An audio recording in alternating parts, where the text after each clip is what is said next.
Caiu a conexão aqui, pessoal. Vamos lá, chamar o Vitor aqui de novo. Deixa eu avisar ele aqui. Caiu a conexão aqui. Vamos lá, vamos voltar.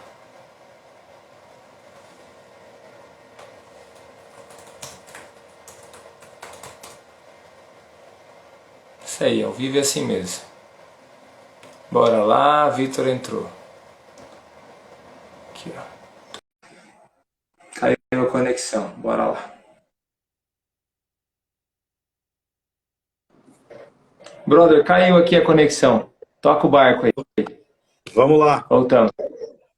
Então, tentando continuar aí de onde a gente parou, eu acredito que o cristianismo que se propõe hoje exclui Deus, né, da equação, na questão de que Deus só existe para me trazer avivamento, Deus só existe para me dar poder, Deus só existe para me abençoar, Deus existe para um monte de coisas que eu preciso agora, mas a gente esquece que a gente existe para Deus. E que Deus tem um plano, Deus tem um plano e um propósito supremo, e, e nós temos o privilégio de ser parceiros dele. Então, escatologia é uma forma de se restaurar, ou se resgatar a expectativa de que os homens pertencem ao plano de Deus, e não que Deus existe para abençoar os meus planos. Cara, e no livro eu lido com as principais dúvidas, né, das pessoas, porque querendo ou não, como a gente ouviu sobre o fim dos tempos e escatologia através de terceiros, a gente acaba herdando a fé de alguém sem Claro. construir a nossa opinião baseada naquilo que a gente conhece das escrituras. Então, cara, existe muita mentira, né, sobre o fim dos tempos. Então, existe a minha geração, não sei quantos anos você tem ou quando que você começou a ser uma Tenho pessoa... 22. Tem cara de 22, tem cara. Brincadeira. E 36, Vitor. isso, mas então, assim, a nossa geração, né, nos anos 80, 90, a gente foi bombardeado pelos livros deixados para trás, né, pelos filmes deixados para trás. Sim, os filmes. Isso, e isso meio que Terror gospel, formou, não. O filme de terror gospel. exato, formou, né, a nossa forma de pensar. E a gente deixou de entender pelas escrituras e a gente começou a entender através de ficções. Então, assim, cara, Deixados para Trás é uma ficção, mano, sacou? Não tem peso de revelação, não tem peso de escritura nenhum, né? E muito pelo contrário, tem muitos problemas ali, né?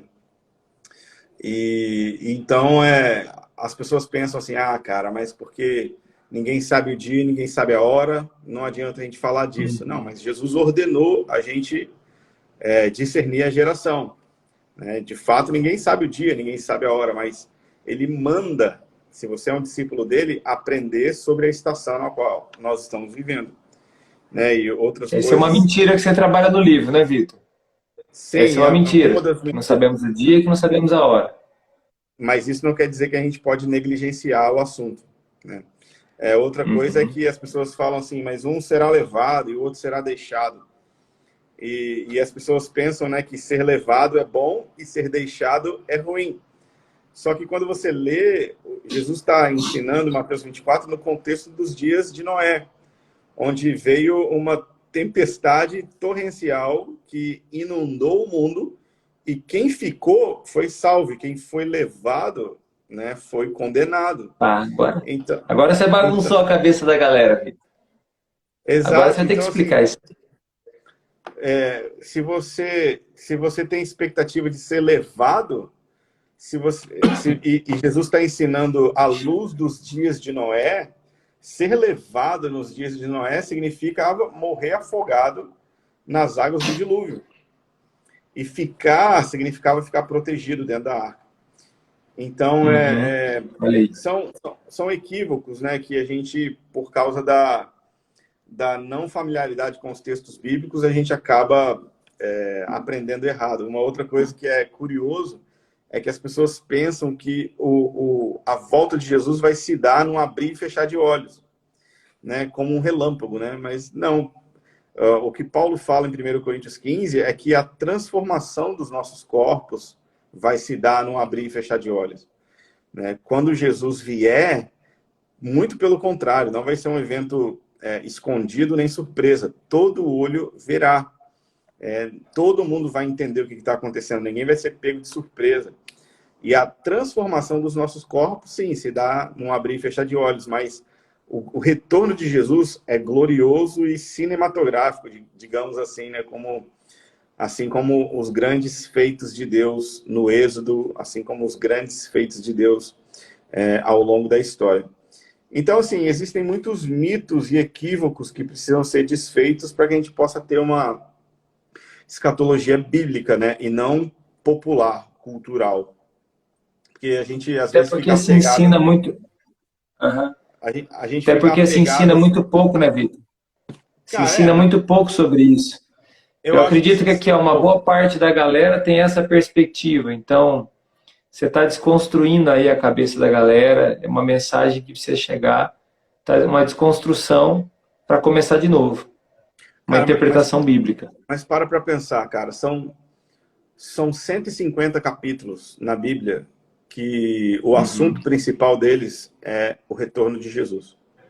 150 uhum, capítulos. Tipo, não é um assunto periférico que a gente pode negligenciar. É um assunto uhum. crucial. Só para você ter uma ideia, uma proporção, os 4 evangelhos, eles somam 89 capítulos. Então, existe quase o dobro de informação sobre a segunda vinda do que sobre a primeira vinda. Olha aí. Esse é o nível de importância que nós precisamos dar, por causa da quantidade de informação que Deus deu. Então, é o mesmo Jesus, inspirado pelo mesmo Espírito Santo, com o plano do mesmo Deus, na primeira vinda, só que para a segunda vinda existe o dobro de informações. Né? A gente lê o Novo Testamento, né? E a gente ama ver as cartas, o relato de Atos, e a interação de Paulo, as igrejas e os apóstolos. E o total do material escrito no Novo Testamento soma 149 capítulos. Né? Só sobre a Uhum. segunda vinda são 150 capítulos. Então, assim, eu acredito, cara, que Deus está interessado em destacar para a nossa geração a importância que ele mesmo dá para esse tema, simplesmente pelo fato de que nós somos basicamente iletrados, né, sobre um Uhum. assunto tão importante para o coração de Deus, que é a escatologia. Então, assim, algumas pessoas vão dizer, mas isso vai acontecer de qualquer jeito, quer eu queira ou não, Jesus vai voltar, sabe? Mas as implicações de não se estar preparado, né, é muito mais são muito mais complicadas do que desviar. É não participar do plano de Deus. É não participar Uhum. daquilo que ele está fazendo. É muito mais do que só, tipo, beleza, Deus vai voltar, Jesus vai voltar e não vou pensar sobre isso, mas e se eu perco a oportunidade de ser protagonista naquilo que Deus desejava fazer na vida das pessoas ao meu Uhum. redor, na minha cidade? E se eu perco a oportunidade de ajudar na salvação e no destino eterno de pessoas ao meu redor? Porque eu simplesmente estou despreparado, não tenho interesse na eternidade, automaticamente isso vai refletir na forma como eu evangelizo ou na forma como eu me Uhum. envolvo com outras pessoas. Mas Jesus disse que, cara, nos últimos dias, a grande crise das pessoas seria medo. Né? Então, hoje em Uhum. dia, a mídia e a narrativa da mídia e das circunstâncias, né, apavora as pessoas, e a igreja é tão Uhum. perdida quanto qualquer outra organização. A igreja não é a luz do mundo que deveria ser para sinalizar para onde nós estamos indo, simplesmente porque não leva em Uhum. consideração para onde a história está apontando. Então, assim, por causa da negligência quanto à escatologia, nós não sabemos navegar crises como essa que a gente está vivendo. Só que essa Uhum. crise que veio ainda é ensaios das coisas que ainda virão. né, ainda nem se compara com a intensidade daquilo que estamos prestes a viver. E se nós não estamos sabendo navegar essas crises tranquilas, cara, com certeza a gente vai fracassar nas coisas mais Olha o intensas. Paulinho aí, ó. Paulinho, Olha o grande Vicente Paulinho. chegando aí. E aí, Paulinho? Então é isso, cara. Eu acho que é um Ô, assunto que Vitor, cara, Deus tem total interesse, cara, de restaurar. você falou um negócio aqui que eu quero pegar esse gancho. Bom, esse momento que a gente está vivendo, a resposta tem que vir da noiva, né? O Senhor, ele é a resposta, ele é a luz do mundo. Nós nos tornamos luz porque ele vive em nós. Só que a igreja, você falou assim, a igreja está navegando, não sabe para onde ir. Ela não sabe. E a Bíblia fala de uma cronologia dos fatos.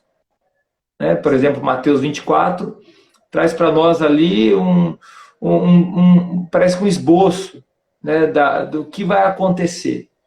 Você poderia fazer uma relação para a gente, né, diante do teu conhecimento bíblico, escatológico, usando Mateus 24 ou algum outro texto, desse momento que nós estamos vivendo e a impressão que você tem para os próximos dias e anos? Cara, sim, sim. Eu acredito que a gente está vivendo o período que antecede o princípio das dores, né? Que Jesus disse que vão haver guerras, rumores de guerra, fome e peste, vai haver nação contra nação, reino contra reino, mas ainda não é o fim. Então Jesus ele sempre repete, ainda não é o fim. Só que Uhum. esses eventos sempre existiram ao longo da história. Quando esses eventos vão ser os eventos que Jesus previu ou predisse em Mateus 24? Quando eles culminarem num grande acontecimento, que duplamente proporcional. A proclamação do evangelho Uhum. em todas as nações e Mateus 24, 14. a perseguição da igreja em grande escala nas nações também. Então, tanto a maturidade da igreja quanto a maturidade da perseguição vão atingir o seu ápice. Então, virá o fim. Uhum. Então, o fim não começa até a igreja atingir maturidade na proclamação do evangelho, até a última fronteira não alcançada.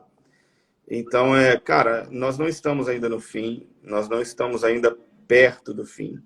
Nós ainda estamos como igreja muito aquém, né, do plano de Deus. Talvez também porque a gente está esperando subir, enquanto Deus está esperando a gente crescer, né? Enquanto a igreja Olha está aí. esperando ser arrebatada, Deus está esperando a igreja Vou ter que anotar. amadurecer. Deus está esperando a igreja amadurecer. E o fim vem quando a noiva está pronta, quando a noiva está madura. E uma Uhum. das principais características da noiva madura é que ela enfrenta o martírio e a perseguição, não com igreja fechada por causa de pandemia, mas por causa da proclamação do evangelho. Então, Uhum. a crise atual não se relaciona em nada com aquilo que Jesus previu, né? Na verdade, é um ensaio para as coisas que em breve virão. Cara, e Jesus é bem cronológico, né? Ele vai falar de diversas coisas que vão acontecer. Então, guerras, rumores de guerra, falsos cristos, falsos mestres. E ele fala, ainda não é o fim. Depois a gente vai ser entregue para ser morto por causa por causa da pregação do evangelho. Imagina, a gente está... Muitas vezes a gente ouve que a igreja e o evangelho vai discipular todas as nações e se estabelecer, né, como Uhum. referência em todas as nações. Jesus prevê a igreja sendo martirizada no fim dessa era e não sendo glorificada no fim dessa era.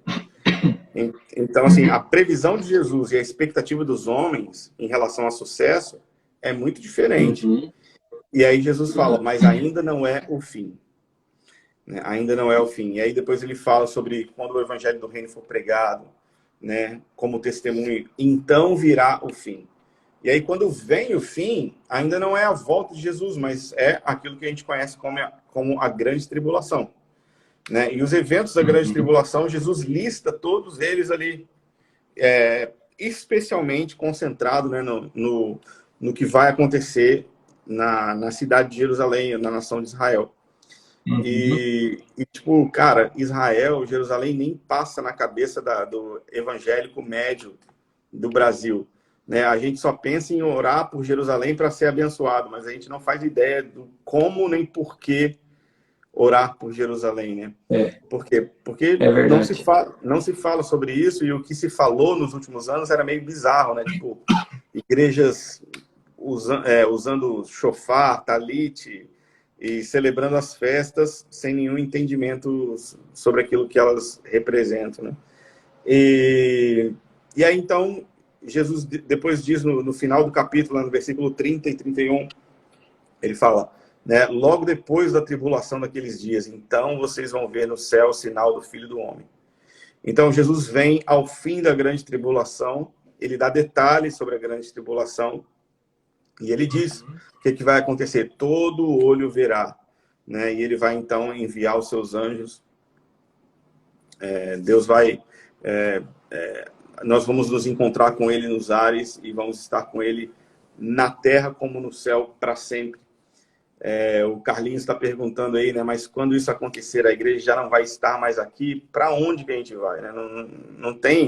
Não existe arrebatamento secreto na Bíblia. Na verdade, você precisa fazer um grande esforço para inventar essa teoria.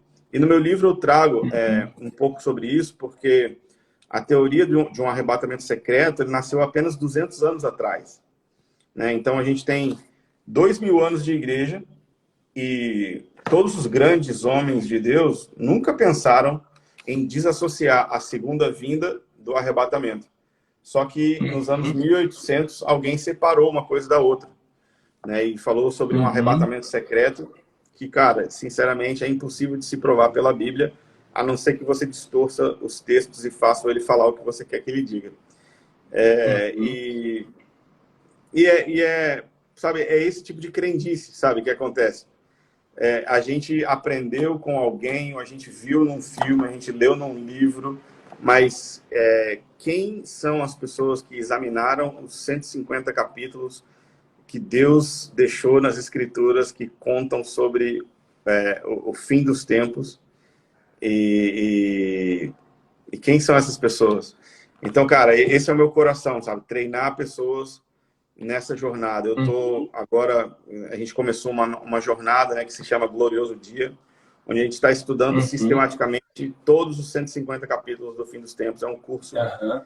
que a gente está fazendo. Então, cara, é isso, mano. Se você não falar, eu vou ficar falando aqui a Ô noite inteira. Vitor, E é isso aí. Fala aí. com certeza. Deixa eu te perguntar uma outra coisa. Então, né, você está trazendo aqui algumas coisas que eu tenho certeza que tá mexendo com a maioria das pessoas, principalmente pela falta de conhecimento, pela falta de Sim, instrução. Porque às vezes alguém ouviu dizer, que alguém falou, que viu no filme deixados para trás, e assim por aham, diante, e as coisas ficam confusas na cabeça. Eu vi um vídeo seu, uma explicação, né, sobre escatologia, e aí você falava, né, sobre Mateus 24 e falava de um evento catalítico, um evento sim, principal, né? Talvez a gente não consegue discernir bem quando que a gente entrou nos princípios das dores, quando foi, quando, né, qual que é os eventos, a gente tem uma impressão, mas tem um evento catalítico que é o principal, que aí nos dará certeza que nós chegamos a um ponto da história. Você pode falar um pouco sim. sobre isso? Sim, o grande evento escatológico que a gente deve esperar ou ter expectativa nele acontecendo é na restauração dos sacrifícios diários, né? Quando o sacrifício diário volta a funcionar, existe o contexto para que o sacrifício diário possa ser cessado. Uhum. E esse foi o sinal que Sacrifício em Jesus... Jerusalém. Isso, Templo em sacrifício Jerusalém. dos animais em Jerusalém. Esse foi o sinal, cara, que Jesus deixou para os discípulos. Ele fala...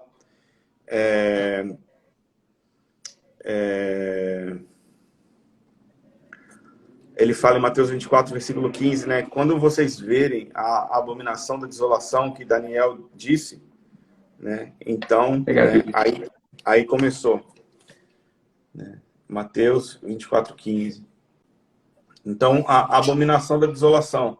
Jesus, ele está ensinando e ele está falando assim, cara, eu nem vou expandir muito sobre o anticristo, nem sobre esses detalhes, porque eu já suponho que vocês já estudaram Daniel, né? Então, assim, Uhum, a gente já devia chegar em Mateus tendo entendido Daniel. O problema é que as claro. nossas igrejas mandam a gente começar a estudar a Bíblia a partir de Mateus. Só que quando a gente vê Jesus ensinando em Mateus, ele fala, ei, vocês que já leram Daniel vão entender. Então, assim, cara, a gente simplesmente Daniel, a gente negligencia. gosta da cova do leão, a gente gosta da, né, da fornalha ardente, é esse texto que a gente gosta. Só que tem Daniel 8, Daniel 11, textos bem densos, que Daniel fala sobre uma determinada situação, que é quando alguém faz o sacrifício diário cessar. E Jesus aponta para esse evento e diz que esse é o evento que nós devemos observar, né? Então ele fala assim, quando vocês virem a abominação da desolação, né, que falou o profeta Daniel, então, né, as coisas vão começar. Então, esse é o evento, sabe? Não é o Pix. Começar o sacrifício em Jerusalém. Quando você vê que o sacrifício começou, provavelmente ele está perto também de cessar. Quando o sacrifício cessar, né, a gente sabe que a grande tribulação de fato começou, né? E, cara, Jesus ele discorre aí, mas, sei lá, 15 versículos, né, sobre a grande tribulação. E imagina, Jesus ensinar 15 versículos, se a gente não estaria aqui, qual o sentido, né, de Jesus ensinar algo que não teria aplicação profética e escatológica para a gente, para preparação? Então, sim, a gente deve observar o que está rolando, né, o que vai estar rolando na cidade de Jerusalém relacionado ao sacrifício diário. E quando ele cessa, a Uhum. gente sabe que a tribulação começa. E a partir daí, quanto tempo, Vitor? A partir daí, qual que é o cronômetro? Aí, a partir daí, né, são 3 anos e meio de grande tribulação, é metade da semana, né? Daniel vai mostrar para a gente que existe uma semana determinada ainda para se cumprir, e esse evento acontece na metade da semana. Então, a gente pode saber que faltam 3 anos e meio. A gente vai ver ao longo de Daniel e de Apocalipse, eles usarem 1260 dias, tempos e metade de um tempo, e 3 anos e meio. É a mesma quantidade de tempo relacionada ao período da grande Uhum, tribulação. uhum. E aí, então, também os relatos de Apocalipse, né? 7 selos, 7 trombetas. Sim, aí os eventos de Apocalipse começam a se desenrolar, né? Primeiramente os 7 selos, depois 7 trombetas, depois 7 taças, né? Eles são numerados, sequenciais, gradativos, e eles crescem em intensidade conforme eles vão se desdobrando. Então, Uhum, Jesus deixou eles numeradinhos, porque eles são importantes de serem acompanhados, né? Por que eles têm número e sequência, e eles são sequenciais, se a gente não tivesse uhum, aqui, ou se eles não tivessem relação com a gente, né? Tanto é que Paulo vai dizer que Jesus vem ao som da última trombeta. Última uhum. trombeta, qual a diferença de última trombeta se a gente não vai estar aqui quando as trombetas forem tocar, né? Então, assim, realmente a gente precisa entender a Bíblia por ela e não pela cultura. Ô, Vitor, eu quero te fazer uma pergunta sobre o anticristo. E antes disso, eu vou pedir para a galera que está com a gente aqui, ó, estamos com 100 pessoas aí conectadas. Manda aí 20 convites, clica nesse aviãozinho, dispara aí 20 convites, chama teu amigo para participar. Essa live vai ficar salva, se você, de repente, ele não assistir ao vivo, ele vai pegar depois alguma coisa e também crescer. Sobre o anticristo, né? Então, há uma relação com a pessoa do anticristo, há uma relação, até o pastor Cote esteve com a gente aqui, falou um pouco sobre essa questão, né, desse abandono da fé, da dureza do coração das pessoas, desse tempo que nós estamos vivendo hoje. Então, há uma atuação também do espírito do anticristo, né, na vida das pessoas, você fala sobre isso também, e a questão do império do anticristo. Você poderia explicar um pouquinho para a gente sobre isso aí? Sim, o anticristo, ele é um espírito, ele é uma pessoa e ele é um império, né? Então, são três realidades que formam a grande mensagem ou a grande figura, né, chamada anticristo, né? Não dá para a gente olhar só para um dos aspectos desassociado do outro, né? Porque senão a gente fica só na questão assim, mas isso aí é o espírito do anticristo, e a gente negligencia o fator literal da pessoa e do império, né? E também não dá para a gente olhar só para a pessoa e tentar adivinhar quem é, por exemplo. Será que é o Macron? Será que é o Papa? Será que é o Bolsonaro? Papa? Será que é o Lula? Será que é o Trump? Então, assim, a gente fica... né? Por quê? Porque a gente está vidrado na pessoa. E não dá também para a gente ficar só vidrado no império, né, ou na confederação de nações que ele vai liderar. Então tudo é um todo, né, é um completo, né, é uma coisa completa. E, cara, de fato, o espírito do anticristo, ele sempre esteve presente, né, não porque ele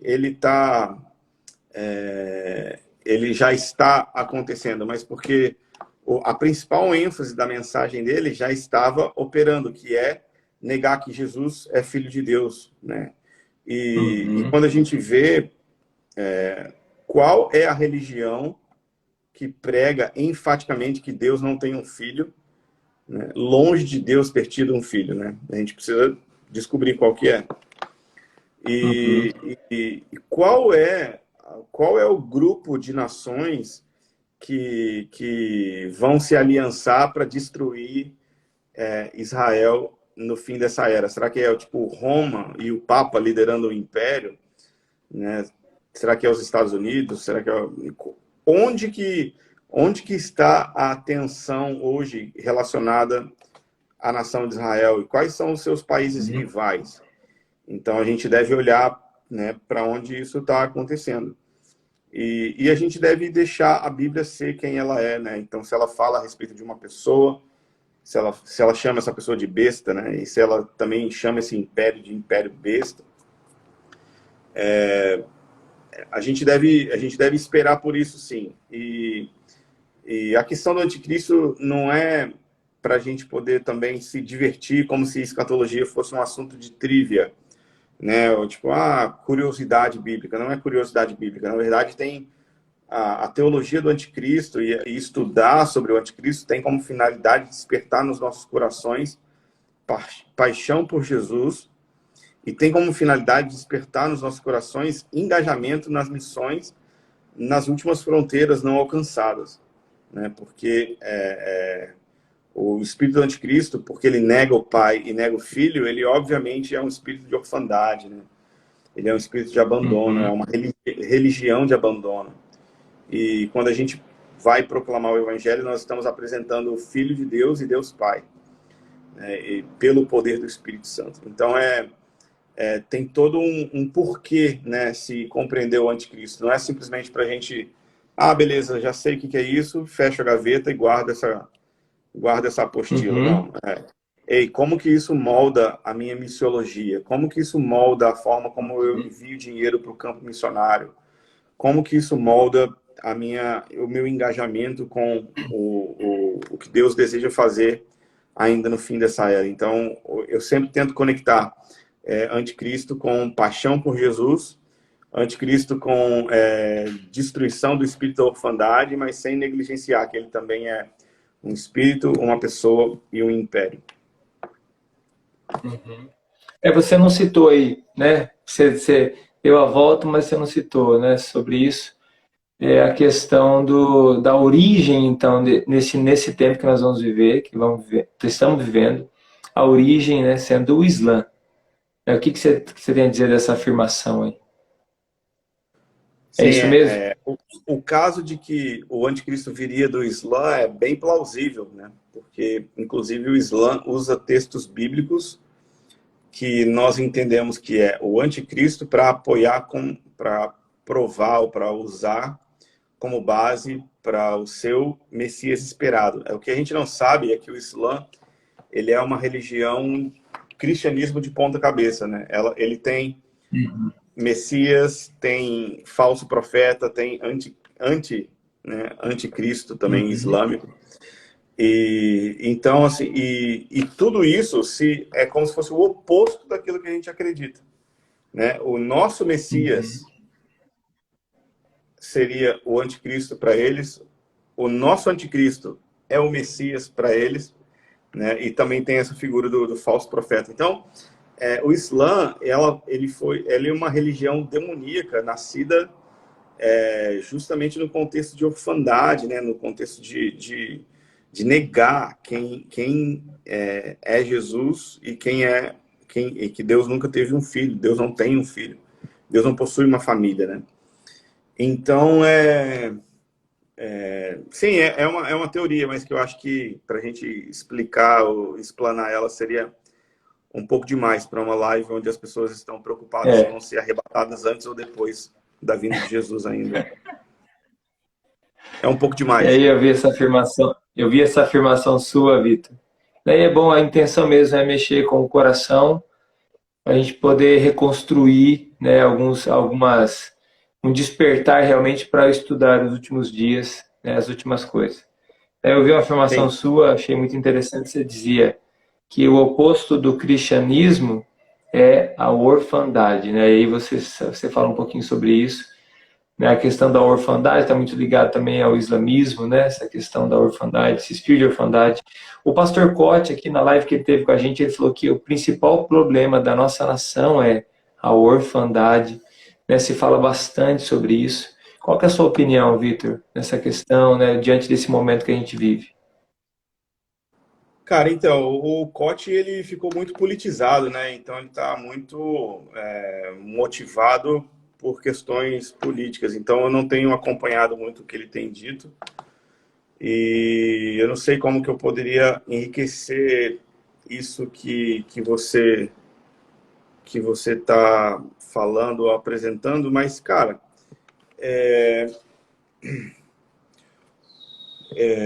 eu acredito, cara, que paixão por Jesus talvez a principal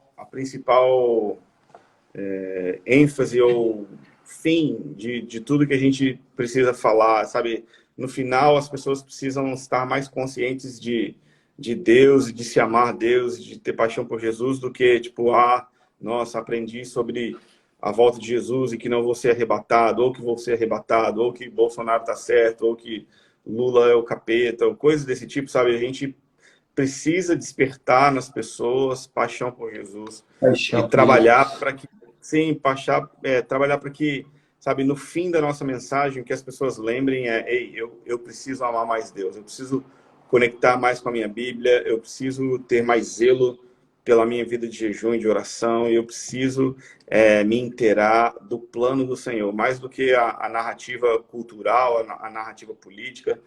Cara, nós precisamos nos inteirar da narrativa de Deus, do plano dele. E se a gente não sabe o plano de Deus, automaticamente a gente vai ser engolido pelo plano, pela narrativa popular, né, pública. Uhum. É isso aí, Vitor. Vitor, a gente está finalmente da nossa live. Talvez ainda Sim, cabe dá para responder uma pergunta, pelo menos tocar nesse assunto, né, um pouco. sim. Vamos Eu lá. sei que uma das marcas aí da Hope, da base, eu vejo isso em você, eu sei que você é um ministro também, é a paixão por Jesus, né? O despertar desse movimento é realmente a paixão pelo Rei, é o Maranata, ora vem, Senhor Jesus. Essa palavra é uma palavra que queima no coração, deve queimar no coração de um cristão, né? O Sim, Maranata, vem, Senhor Jesus. Né? E parece que a igreja, né, tem dois aspectos. Aquela igreja fugitiva, que quer fugir, né, não vê a hora de Jesus vir, mas no sentido para fugir dos problemas, quer sumir daqui logo. Né? E tem uma igreja indiferente também, né, que até chega a dizer, falar, é bom que Jesus não volte logo não, né? Eu tenho citado aqui nas lives, né, aquela visão de Deus como o Papai Noel, que vem no final do ano, dá um presente para nós e some, nunca mais sim. aparece.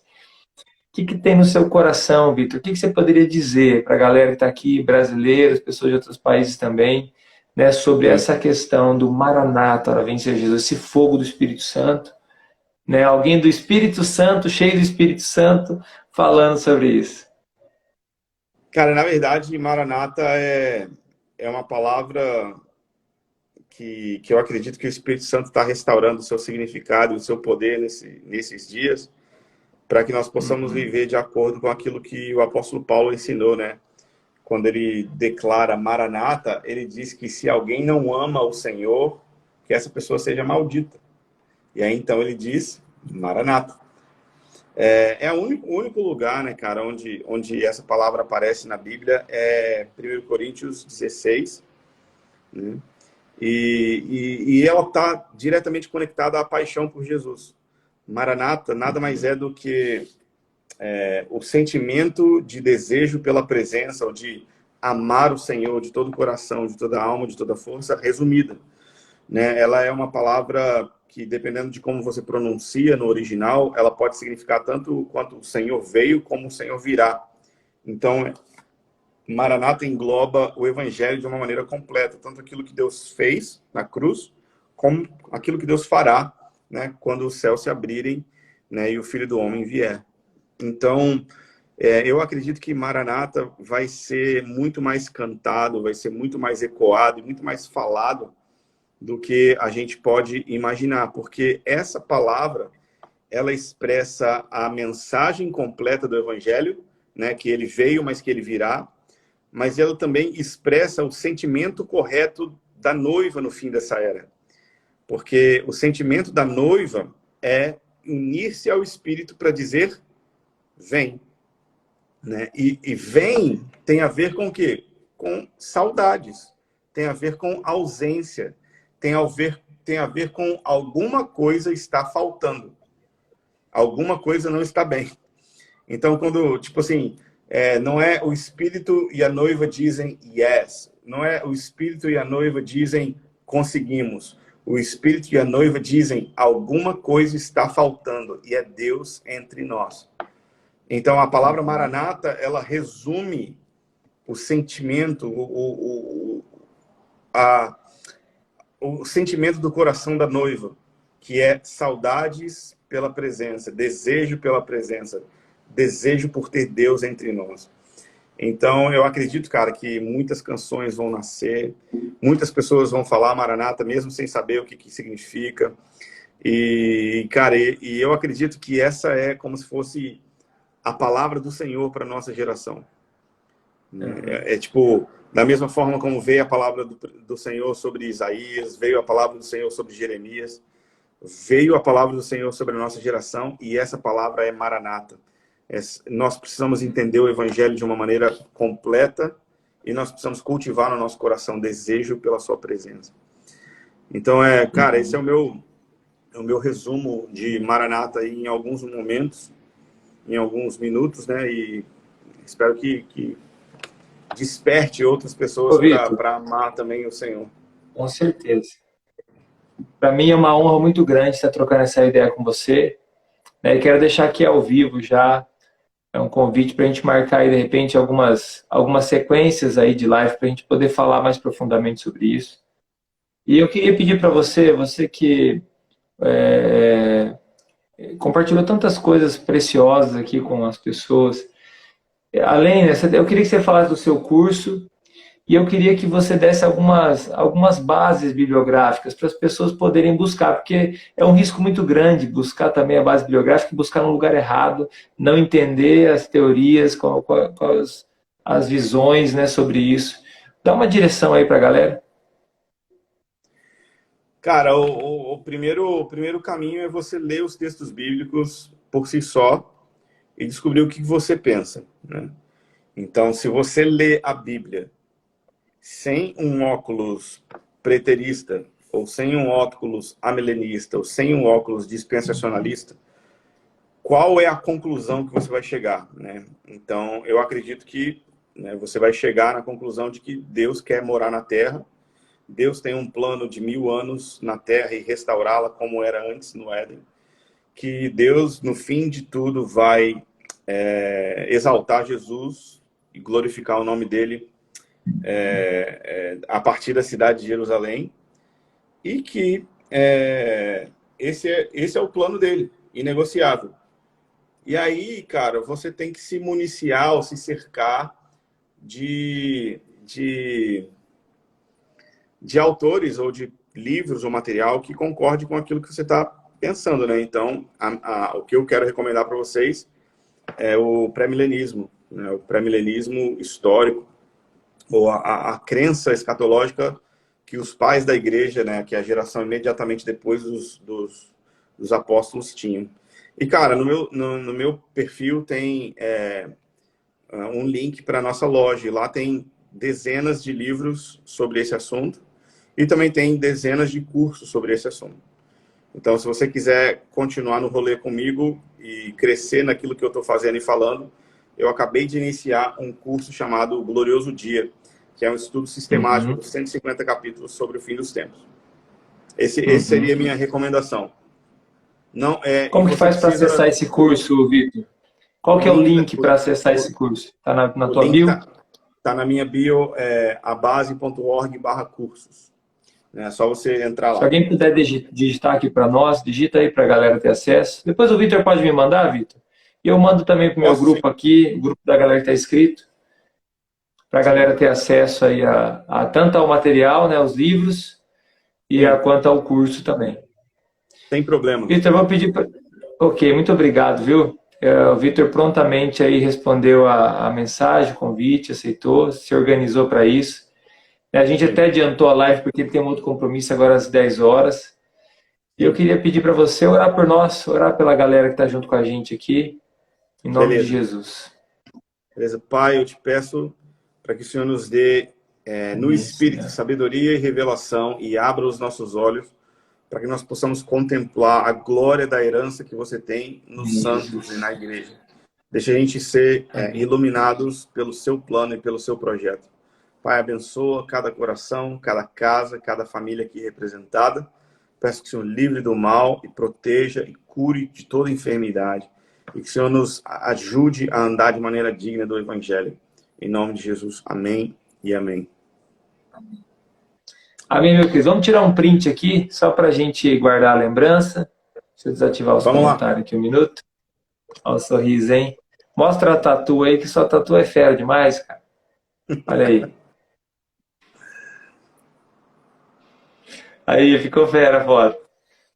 Valeu, cara. O que é essas tatuas aí, Vitor? O que tem? Eu tentei ler mais ou menos no teu braço, mas não consegui. Outro dia Mostra pra nós a tatu aí. Ah, então tá bom. Preciso ir, cara, agora. Valeu. Deus abençoe. Valeu, parceiro. Deus abençoe. Até mais. Tchau, valeu.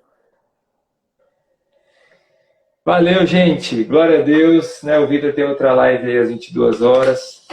E amanhã a gente vai estar aí com o Bispo Carlos Damasceno, da Power Church de Belo Horizonte, tá bom? Você que está com a gente, você pode participar. Vamos estar ministrando seu coração também. Diante desse desafio que a gente está, tome a sua cruz, tá bom? A gente tem falado aqui hoje a gente falou da segunda vinda de Jesus, né? Te deu um caminho para você seguir também, para você se aprofundar, para você conhecer. A gente tem ministrado seu coração, tem trazido discernimento sobre o tempo que a gente tem vivido, né? Tem também trazido esperança, ministrado paz, ministrado convicção sobre o seu coração, e esse é o tempo realmente de você poder fazer a diferença e lutar contra a indiferença, tá bom? Que Deus abençoe muito a sua vida, que você tenha uma ótima noite, em nome de Jesus.